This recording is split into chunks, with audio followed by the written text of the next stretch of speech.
这个年轻人就不行。是时候准。最为轰轰烈烈的比赛，这师徒二人没一个谁是的参与感。来，好。 Halo semuanya, selamat datang di Ruang Sinema. Bagaimana kabar kalian semua? Semoga selalu sehat dan baik-baik saja. Sesuai jadwal, jadi pada hari ini kita akan kembali melanjutkan series Donghua yang berjudul Supreme God Emperor episode 359 sampai 362. Di bagian sebelumnya di Pulau Lingxi, Muyun menawarkan untuk menyembuhkan Ling Ming dari racun. Meskipun sebelumnya alkemis tingkat tinggi gagal, Ling Dongtian yang ragu tapi akhirnya setuju dengan syarat berat yang diberikan oleh Muyun. Setelah berhasil, Ling Ming sepakat mengikuti perintah Muyun selama 10 tahun. Mereka kemudian menuju Pulau Kuse untuk berdiskusi dengan Su King tentang ancaman keluarga Zhu. Saat keluarga Zhu menyerang, terjadi pertarungan sengit di mana Ju Yohi yang dianggap sudah meninggoy muncul dan menegaskan posisinya sebagai putra mahkota yang muda. Muyun juga mengungkapkan bahwa ia telah menyelamatkan Ju Yunji dari runtuhan naga kuno. Ketegangan meningkat saat Xuan Wuxin dan Xuan Yinde mendukung Zhu Feng. Namun Muyun menentang mereka.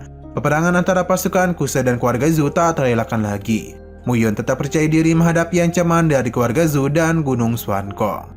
Scene berlanjut di wilayah Pulau Kuse. Kita bisa melihat terjadinya sebuah peperangan antara keluarga Zhu melawan Pulau Kuse. Di tengah-tengah peperangan itu, Su Yinde memerintahkan Beizu untuk menahan bala bantuan dari Pulau Kuse. Perintah dari Xuan Yinde itu sempat ditentang oleh Beizu. Pasalnya, ia sendiri tidak akan dapat menahan bala bantuan yang jumlahnya kemungkinan lebih dari ratusan bahkan ribuan. Merasa Beizu tidak dapat memberikan kontribusi apapun, Xuan Wuxin malah menyuruhnya untuk pergi saja dari kapalnya. Oleh karena Xuan Wuxin terus memaksanya untuk melakukan perintah Xuan Yinde, Beizu pun terpaksa untuk menahan bala bantuan tersebut. Melihat pergerakan dari Beizu, Xing Mangyu memutuskan untuk turun tangan mengurus Beizu. Di momen serupa, Xuan Yinde memberikan ancaman kepada Muyun. Ia berkata jika Muyun masih bersikeras melawan Gunung Xuankong, maka Xuan Yinde dan Xuan Wuxin tidak akan mengampuninya. Muyun sama sekali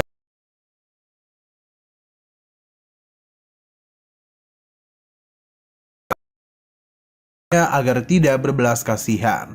Tanpa banyak bertanya, Hiku langsung menuruti perintah Muyun dan mulai menyerang Xuan Yinde serta Xuan Wuxin.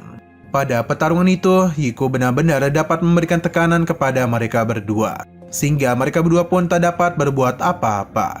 Kekuatan yang besar dari Hiku membuat Xuan Yinde menjadi bertanya-tanya siapa yang sebenarnya Hiku ini. Bahkan Xuan Yinde sempat ingin melarikan diri bersama Xuan Wuxin.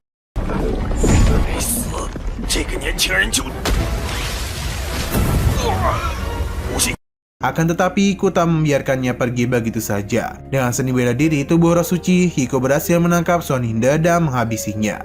Namun sayangnya Xuan Wuxin sempat untuk melarikan diri dengan sangat cepat. Sesudah Xuan Yinde meninggoy, Muyun nampak begitu tertarik dengan seni bela diri tubuh roh suci milik Hiku. Muyun kemudian menyuruh Hiku agar segera menggabungkan jiwa sejati Xuan Yinde untuk memperkuat dirinya. Ju Yuneng yang sedang bertarung melawan Ju Yunji saja juga benar-benar ketakutan dengan kemampuan Hiku. Ia beranggapan kalau Hiku ini adalah monster, yang mana kekuatan hantamannya begitu dahsyat dan dapat mengguncang lautan. Tak jauh dari sana nampak Zhu Feng yang ingin berniat melarikan diri. Akan tetapi rencana itu digagalkan oleh keberadaan Ju Yohi.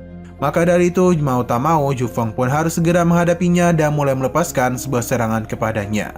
Ketika Ju Yohi sedang sibuk menghancurkan serangan dari Zhu Feng itu memanfaatkan kesempatan untuk melarikan diri bersama Ju Neng. Setelah mereka berdua melarikan diri, Ju Yunji menyarankan Ju Yohi agar tidak mengejarnya. Karena menurut Ju Yunji tidak ada gunanya mengejar mereka jika Ju Yohi tak dapat menghabisi mereka berdua. Daripada mengejar mereka, lebih baik tetap tinggal bersama Pulau Kuse dan 36 pulau lainnya. Sebab kekuatan mereka masih lemah dan tidak stabil. Setelah peperangan berakhir, Ju Yunji mencoba bertanya kepada Ju Yohi, apakah dia itu masih saja berpikir kalau ayahnya tidak pernah tahu bahwa Ju Yohi masih hidup.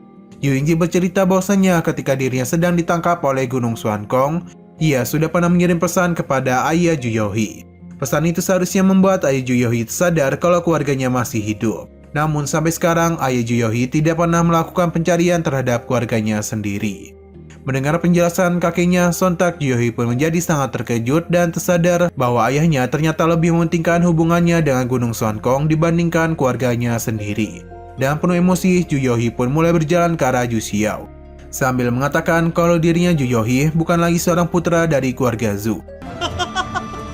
可笑！你想干什么？我朱雅慧 Lalu Ju Youhee pun segera memukul wajah Ju Xiao dengan sangat keras dan berkata kalau ia sekarang sudah memutuskan untuk memulai hidupnya dengan yang baru tanpa keluarga Zhu. Sementara itu Mu Yun nampak sedang bertanya kepada Ju Yeonji apakah rencana dia selanjutnya. Jika Ju Yeonji tidak sibuk dan tidak memiliki rencana lain, maka Mu Yun ingin mengajaknya untuk minum teh bersama di Pulau Lohun. Lantas Ju Yeonji pun menerima ajakan Mu Yun tersebut. Tak berselang lama, Sing Mang Yu datang dan memberitahu Mu Yun bahwasannya Bai Ju telah berhasil melarikan diri dan bala bantuan akan tiba sebentar lagi. Mu Yun berencana akan membiarkan Ju Yeonji, Ju Youhee, dan bala bantuan itu untuk tinggal di pulau ini. Jika mereka memang benar ingin bersekutu dengan Mu Yun, maka mereka akan menjadi bagian dari pasukan Mu Yun untuk berperang melawan Gunung Suankong. Ucapan dari Mu Yun disepakati oleh Ju Yeonji. Ia memang benar-benar ingin bergabung bersama Mu Yun melawan Gunung Suankong. Menurut Ju Yeonji, selama masih ada Gunung Suankong di alam semesta ini, maka tidak akan ada tempat bagi dirinya. Bergabungnya Mu Yun bersama dengan Ju Yeonji, Ju Youhee, dan bala bantuan, maka Mu Yun akan menamai sekutunya dan sebutan Aliansi Darah. Setelah itu, Mu Yun membawa Ju Yeonji dan Ju Youhee ke istana yang berada di Pulau Lohun, dan istana itu akan dijadikan sebagai markas utama Aliansi Darah. Baru saja tiba, Ju Youhee pun nampak begitu ragu dengan rencana Mu Yun. Maka dari itu ia bertanya apakah Mu Yun benar-benar ingin berperang melawan Gunung Suankong. Mu Yun menjawab kalau ia menyadari betapa kuatnya Gunung Suankong. Namun Mu Yun harus tetap berani untuk melawan mereka karena ia memiliki seseorang yang harus dilindungi. Mendengar ucapan Mu Yun, sontak Ju Youhee pun menjadi begitu bersemangat dan mencoba menghapuskan rasa takutnya terhadap Gunung Suankong. Setelah beberapa saat datanglah Sing Mang Yu dan sebuah kabar baik yang mengatakan kalau kompetisi pil artefak yang diadakan setiap 10 tahun oleh Sekte Gudang Artefak dan Sekte Pil Surgawi akan dimulai dalam 4 bulan lagi. Ju Yingji pun memberitahu setiap 10 tahun sekali Sekte Gudang Artefak dan Sekte Pil Surgawi memang selalu mengadakan tradisi lama, yakni kompetisi senjata dan pil. Kedua sekte itu pasti akan mengundang semua jenius dari 3000 dunia kecil di wilayah tengah untuk berkompetisi ke dalam permunian pil dan senjata dan juga akan merekrut murid-murid berbakat. Kabarnya Sekte 10.000 Formasi akan bergabung dalam mengurus kompetisi tahun ini. Dengan kata lain, Wang Xingya seharusnya akan hadir mewakili Sekte 10.000 Formasi. Selain itu, kompetisi kali ini juga memiliki hadiah-hadiah yang cukup menarik. Mulai dari pil suci kelas terbaik dari Sekte Pil Surgawi, artefak suci kelas terbaik dari Sekte Gudang Artefak, dan yang terakhir sang pemenang akan dapat bergabung dengan Sekte 10.000 Formasi. Menyadari kalau Mu Yun sepertinya ingin berpartisipasi dalam kompetisi 10 tahun itu, seketika Yiku merasa tak terima. Menurutnya Mu Yun seharusnya tidak ikut dalam kompetisi rendahan seperti itu. Mendengar ucapan Yiku, Mu Yun pun mencoba untuk menenangkannya dan alih-alih mengkhawatirkannya, Yiku itu seharusnya menyemangati dirinya. 是时候准。 最为轰轰烈烈的比赛，这师徒二人没一个没事的参与感。来，哎呀，好啊，逐出师门。不喊行了吧？蒙主威武！再大声点儿，情绪饱满点儿。 4 bulan kemudian terlihat di Istana Aliansi Darah, Mu Yun yang baru saja selesai bermeditasi dan melakukan penerobosan. Sebelum kompetisi dimulai, Mu Yun mengajak Sing Mang Yu untuk pergi melihat berbagai sekte dan faksi di 3000 dunia kecil. Mu Yun juga mencari tahu kemampuan dan kekuatan para jenius yang tak pernah terlihat di luar dan selalu bersembunyi. Bukan tanpa alasan, Mu Yun ternyata berencana untuk merekrut jenius-jenius tersebut dan memasukkannya ke Aliansi Darah. Sebelum pergi, Mu Yun sempat bertanya apa yang sebenarnya Sing Mang Yu lakukan dalam 4 bulan kebelakang. Sing Mang Yu menjawab kalau ia sedang mencoba menggunakan sebuah koneksi yang dimiliki Aliansi Darah untuk menyelidiki beberapa rahasia yang tersembunyi di 3000 dunia kecil. Sing Mang Yu kemudian menunjukkan sebuah peta sambil menjelaskan bahwa 3000 dunia kecil dibagi menjadi 5 wilayah, yaitu Timur, Selatan, Barat, Utara, dan Tengah. Wilayah Barat memiliki 7 kekuatan utama yang dipimpin oleh Sekte Seeking. Namun masih belum diketahui apa saja 7 kekuatan utama yang ada di sana. Salah satunya yang diketahui oleh Sing Mang Yu sekarang yaitu wilayah Barat sering bertikai satu sama lain, tapi mereka dapat bersatu jika menghadapi musuh luar. Berbeda dengan wilayah selatan, mereka memiliki kekuatan yang berdiri dari 72 pulau. Walaupun dari segi kekuatan mereka kalah, tapi mereka memiliki keunggulan, yakni posisi geografis yang menguntungkan mereka karena berada di atas. Sedangkan wilayah timur ada wilayah dengan tanah yang sangat luas, tak berujung dan tak memiliki pegunungan dalam. Walaupun wilayah timur cukup terpencil, namun mereka dapat menyembunyikan suku yang tidak pernah terlihat oleh dunia luar, yakni suku penyihir. Sementara itu wilayah utara, di sana penduduk manusia sangatlah jarang, karena wilayah itu dipenuhi oleh suku roh. Dan yang terakhir adalah wilayah yang paling damai di seluruh 3000 dunia kecil, yaitu adalah wilayah tengah. Wilayah tengah itu penuh dengan sekte, juga dianggap sebagai surga bagi para praktisi. Beberapa sekte yang berada di sana diantaranya adalah sekte pil surgawi, sekte gudang artefak, sekte 10.000 formasi, istana surgawi 9S, tanah suci bilan mistik, sekte iblis tak tertandingi, keluarga Zu, dan 4 klan utama. 8 kekuatan utama di wilayah tengah ini didominasi oleh Gunung Swankong, sehingga tidak ada yang dapat menghentikan kekuatan wilayah tengah. Di dalam wilayah tengah ada sebuah kota bernama Kota Zhongtian, dan kota itu sudah berdiri selama 10.000 tahun. Kabarnya kota Zhongtian itu berada di wilayah pengaruh kediaman penguasa kota dan tidak ada satu kekuatan pun yang berhak untuk melakukan intervensi. Mendengar kota Zhongtian, Mu Yun dan Xing Mangyu memutuskan untuk segera pergi ke sana. 周日之中有一个中天。嚯，瑶儿实在。 Sesampai di sana, Mu Yun langsung menyuruh Ju Yaohui agar mencari sebuah penginapan. Namun di sana mereka kesulitan untuk mencari kamar penginapan. Alasan mereka kesulitan karena adanya banyak penginapan yang kamarnya sudah penuh, karena pengaruh dari kompetisi permunian senjata dan pil 10 tahun sekali. 房间，笨小房间嘛，抢一个就行了。比拼本就是3，只能继续找了。 Setelah beberapa saat mereka secara tak sengaja bertemu dengan Baoling dan Aking. Lantas Mu Yun pun memberitahu kalau seluruh penginapan di kota Zhongtian sudah penuh. Oleh karena Mu Yun sedang mencari penginapan, Baoling pun mencoba membantunya dan membawanya ke sebuah markas besar milik Papillon Tianbo. 那就多谢宝少主了。你这答应的速度也太快了。 Tibanya di sana, Baoling segera menunjukkan kamar kosong yang sudah disiapkan untuk Mu Yun dan Xing Mangyu. Setelah mengantar mereka berdua ke kamar itu, Baoling langsung pergi dan membiarkan mereka berdua agar fokus berlatih untuk persiapan kompetisi. 在比试中掉链子哦。 Beberapa hari setelahnya, terlihat Mu Yun dan Xing Mangyu sedang berjalan-jalan dan berkeliling kota Zhongtian. Di perjalanannya itu, Mu Yun mengaku kalau dirinya sama sekali tidak pernah merasa khawatir dengan kompetisi yang akan datang. Hanya saja Mu Yun merasa cemas dengan istana surgawi 9S. Pasalnya, Mu Yun adalah orang yang telah menghabisi salah satu jenis mereka, yakni Han Tianyu. Selain itu, kini Mu Yun sedang mencari tahu di mana keberadaan Mu Xingyu dan Wan Wusheng sebenarnya. Karena sejauh ini Mu Yun hanya mengetahui keberadaan Wang Xingya, Xiao Yun, dan Xiao Hei saja. Xing Mangyu bercerita bahwa ia sudah kehilangan jejak Mu Xingyu semenjak terjadinya penyerangan di Gua Ro. Pada saat itu mereka semua disergap oleh murid-murid dari Istana Surgawi 9S yang memasuki Gua Ro melalui daratan tengah. 将我们带走。他现在在哪里？ Setelah beberapa saat, Mu Yun dikejutkan oleh keberadaan Xiao Hei yang mendapatkan siksaan dari seorang pemuda bernama Zhu Ming.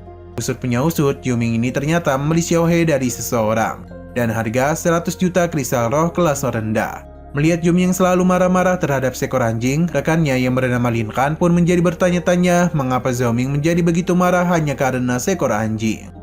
Zhu Ming menjawab bahwa anjing yang ia beli ini bukanlah sembarangan anjing. Anjing ini adalah seekor anjing ilahi lolongan bulan, yang merupakan binatang terbaik di antara para binatang suci dan dapat berevolusi menjadi binatang ilahi.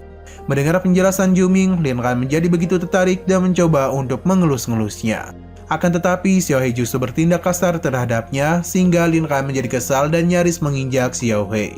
Untung saja pada saat itu Mu Yun datang dan langsung menghentikan tindakan kasar yang mereka berdua lakukan kepada Xiao Hei. Melihat kedatangan Mu Yun, Xiao Hei pun langsung berlari menghampirinya dan menceritakan semua yang telah terjadi. Xiao Hei bercerita sebelumnya ia sempat mencoba untuk mencari keberadaan Xing Mangyu.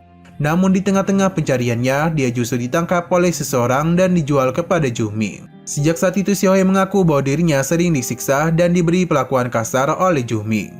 Mendengar keseluruhan cerita itu, Mu Yun langsung mengungkapkan rasa ketidaksenangannya terhadap Zhu Ming. 怎么和狗是亲？是他们抓的，还虐。哎，那笑月神罢了。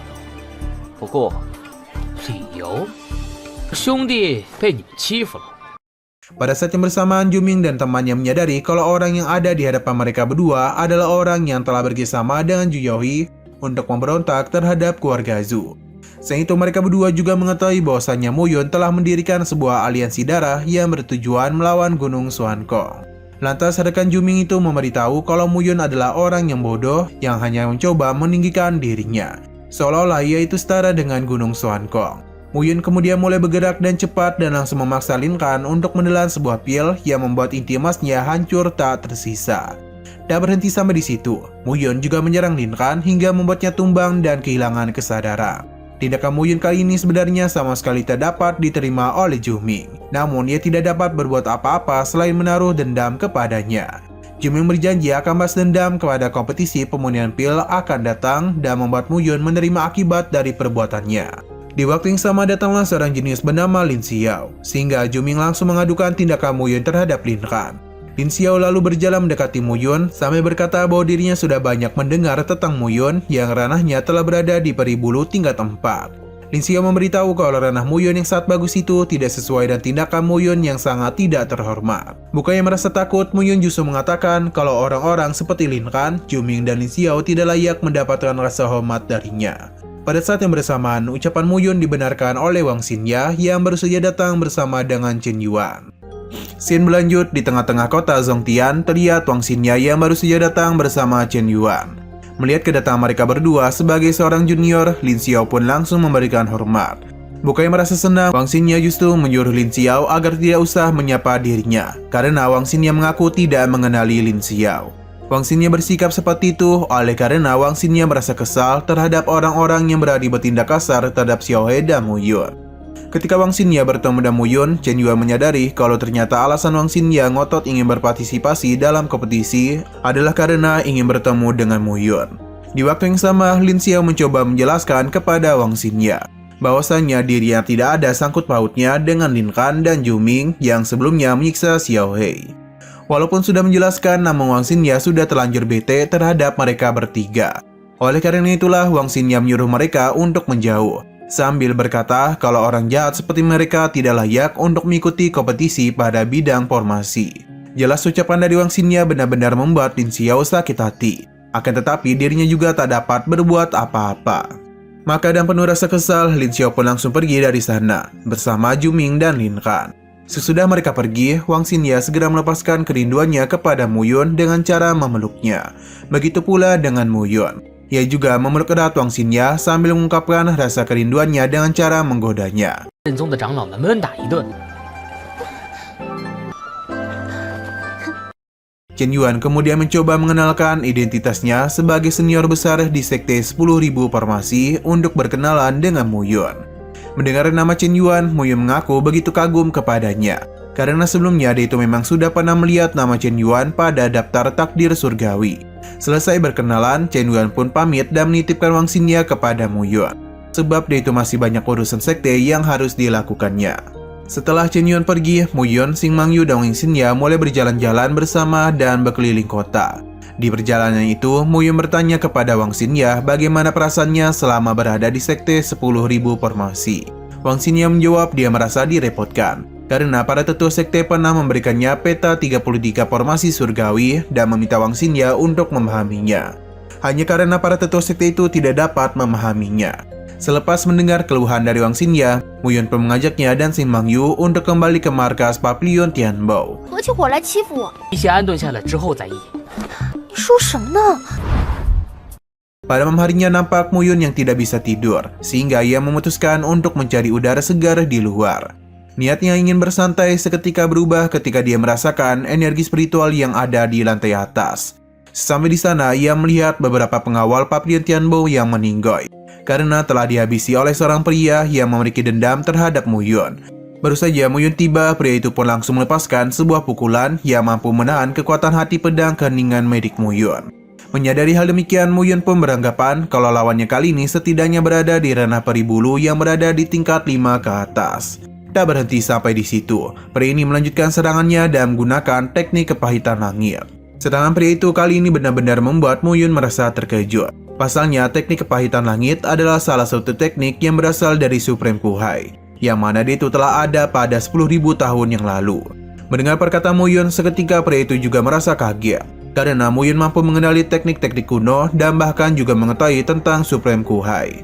Sambil tertawa meremehkan, Muyun berkata Supreme Kuhai ada sosok yang memimpin dan memerintah di 3000 dunia kecil pada 10.000 tahun yang lalu. Dulu Supreme Kuhai menggunakan segala penderitaannya hanya untuk menciptakan teknik kepahitan langit. Muyun juga menambahkan bahwasanya teknik kepahitan langit mengharuskan seseorang untuk merasakan 1000 jenis rasa sakit yang ada di seluruh dunia. Pada saat teknik itu diciptakan, Supreme Kuhai mengalami banyak penderitaan, seperti keluarganya yang sudah hancur sejak kecil, yang mana ayahnya dihabisi di depan matanya, sedangkan ibu dan adiknya diperkaos dan anggota tubuhnya dipatahkan.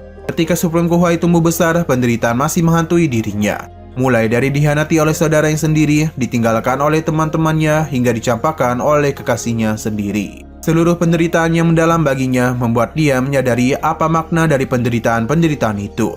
Selesai menjelaskan tentang teknik kepahitan langit, Muyun mencoba bertanya, siapakah sebenarnya pria yang ada di hadapannya dan apa hubungannya dengan Supreme Kuhai. Pria yang bernama Kusing itu pun memberitahu kalau dirinya adalah murid sekaligus pewaris Supreme Kuhai.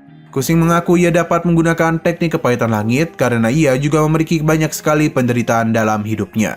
Muyun lalu mengatakan Kusing sebagai pewaris Supreme Kuhai seharusnya tahu dan mengenali sahabat Supreme Kuhai pada 10.000 tahun yang lalu, yakni Venerable Yun. Selain itu, Muyun juga memperkenalkan dirinya kepada Kusing sebagai murid dan pewaris Venerable Yun. Perkataan dari Muyun sama sekali tidak dibantah oleh Kusing.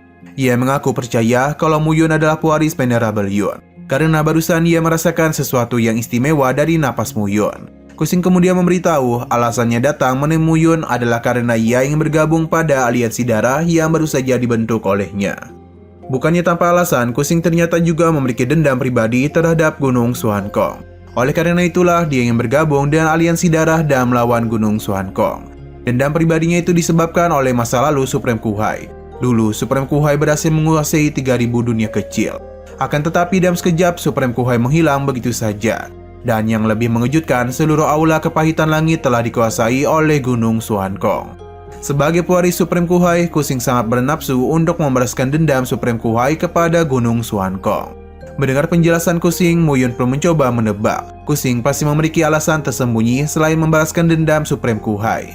Menurut Muyun, alasannya itu yakni untuk mencari salinan asli dari teknik kepahitan langit di aula kepahitan langit. Karena salinan yang dimiliki oleh Kusing telah rusak. Tebakan dari Muyun dibenarkan olehnya. Ia memang ingin membalaskan dendam sekaligus mencari salinan asli dari teknik kepahitan langit. Lalu Kusing mengatakan kalau ia bersedia untuk memberikan bantuan kepada Muyun. Namun Muyun juga harus membantu dirinya jika Kusing meminta bantuan. 我不需要你做什么，你有为难有事需要你帮助，你得帮。没了。啊，你叫什么名字？后面如有事情我会找你，而我的名字。 嗨，行。 Sebelum pergi, Kusing mengaku begitu takjub dengan ilmu berpedang Muyun yang sangat tajam. Akan tetapi menurutnya, ilmu berpedang Muyun tidak sebanding dengan pedang yang dimiliki olehnya.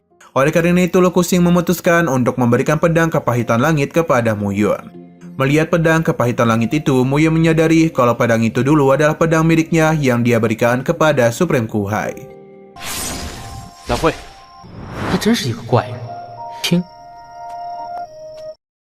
Setelah Kusing dan Muyun berpisah, terlihat Kusing yang mulai memanggil kedua pengawalnya. Kusing kemudian memberikan perintah kepada kedua pengawalnya. Setelah kompetisi selesai, kedua pengawalnya diperintahkan untuk mengawal Muyun. 你们两人引，所以此次三大宗是。 Pada keesokan harinya, kompetisi bidang permunian pil pun dimulai. Terlihat Muyun, Xing Mangyu, dan Wang Xinya yang baru saja tiba di aula yang akan menjadi arena kompetisi. Melihat para tetua dari Sekte Pil Surgawi, Wang Xinya pun menjelaskan kalau Sekte Pil Surgawi ada sekte yang cukup disegani, selain Gunung Suankong. Jarang ada orang atau sekte lain yang berani menyinggung Sekte Pil Surgawi. Menyinggung Sekte Pil Surgawi, maka mereka tidak akan mendapatkan suplai stok pil dari Sekte Pil Surgawi. Selain pada tetua Sekte Pil Surgawi, di sana juga ada beberapa jenius pil suci kelas atas, seperti Liu Xing dan Zhu Ming. Bahkan, kompetisi bidang pil di hari itu juga dikejutkan oleh kehadiran peringkat 1 dari daftar takdir surgawi, yaitu Gu Fiyang. Seorang alkemis jenius dari Papilion Nanjin, yakni Shen Gongyang, juga hadir di dalam aula kompetisi tersebut. Di waktu yang sama, salah seorang tetua agung Tianyi menyuruh para praktisi untuk memeriksa nomor peserta mereka masing-masing dan segera menuju ke tungku pil yang sudah diberi nomor. Setelah para partisipasi maju ke tungku pil mereka masing-masing, mereka semua diperintahkan untuk membuat pil suci kelas rendah, yakni pil pembalik roh. Pil pembalik roh adalah salah satu pil yang paling sulit dibuat di antara pil suci kelas rendah. Selain itu, kompetisi pil kali ini akan ada 5 tetua dari sekte pil surgawi yang akan bertindak sebagai juri. Untuk penilaian kompetisi pil kali ini, yang pertama dinilai dari tingkat keberhasilan pil, yang kedua adalah jumlah pola dan tingkat keberhasilan. Ketika para peserta sedang memulai pembuatan pil pembalik roh, Tetua Agung Tianyi bertanya kepada seorang tetua bernama Tianxi, siapakah yang paling memiliki peluang untuk menjadi juara? Tanpa pikir panjang, Tianxi menjawab ada 3 peserta yang memiliki peluang, yakni Liu Xing dari Gunung Xuankong, Juming dari keluarga Zhu, dan Seng Gongyang dari Aula Lanjin. Jawaban dari Tianxi sempat mendapatkan teguran dari seorang tetua yang bernama Tian Yu, karena Tetua Agung Tianyi sepertinya mengandalkan salah satu peserta yang juga bernama Tian Yu, dan tentu saja jawaban dari Tianxi tidak sesuai dengan ekspektasi dari Tetua Agung Tianyi. Tianxi pun memberitahu kalau Tian Yu memang menjadi salah satu yang berbakat. Namun bagaimanapun juga masih agak sulit bagi Tian Yu untuk membuat pil suci kelas atas. Lalu Tetua Agung Tianyi mencoba menanyakan pendapat kepada 2 tetua lainnya, yakni Tianxing dan Tianle. Tianxing menjawab kalau pada kompetisi kali ini dia tidak akan mengandalkan siapapun, karena seluruh peserta pasti memiliki kelebihan dan kemampuannya masing-masing dalam pembuatan pil. 是为了那一枚虚仙，也是有潜力的天才弟子，都是由各自所属势力。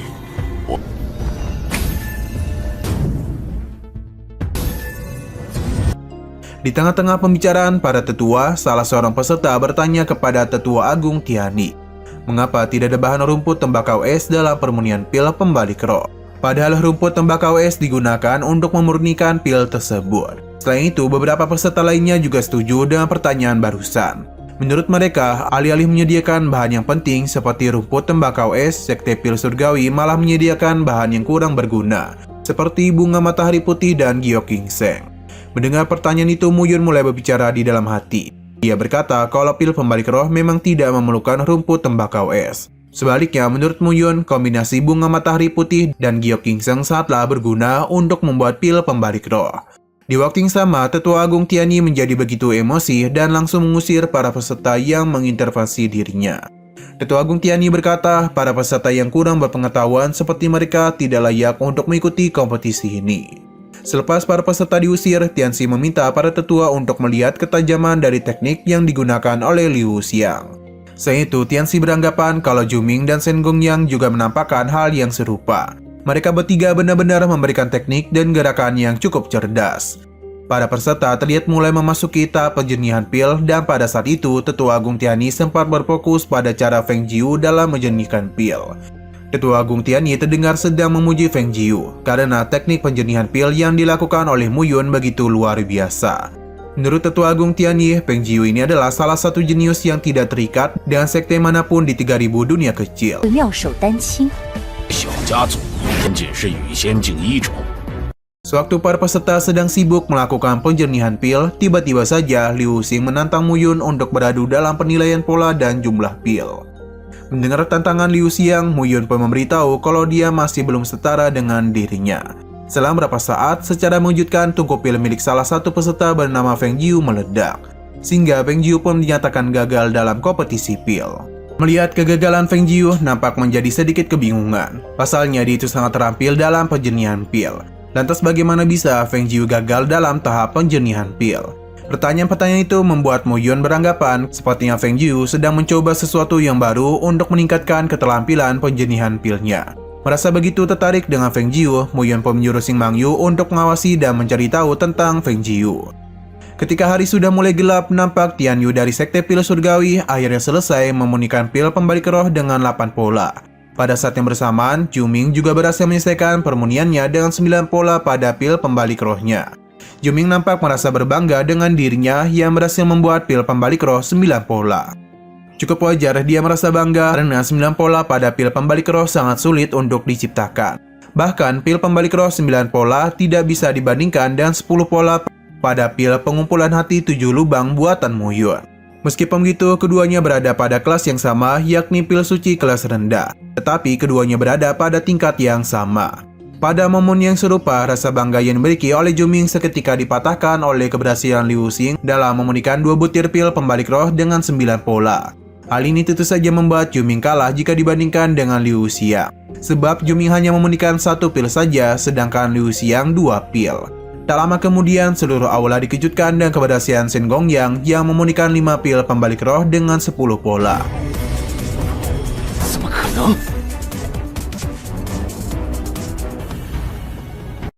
Dan kini hanya tersisa Mu Yun sendiri saja yang belum menyelesaikan permunian pilnya.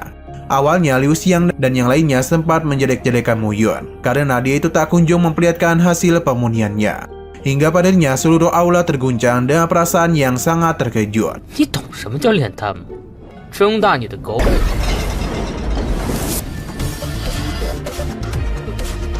根本没有单轮，瞎了你的眼！ Ketika melihat 10 pil pembalik roh dengan 18 pola. Pada saat itu, Tetua Agung Tianyi langsung mendekati Mu Yun dan memberitahu bahwa ia pernah membaca sebuah buku permunian pil. Di dalamnya tertulis kalau pil suci adalah pengumpulan energi spiritual langit dan bumi.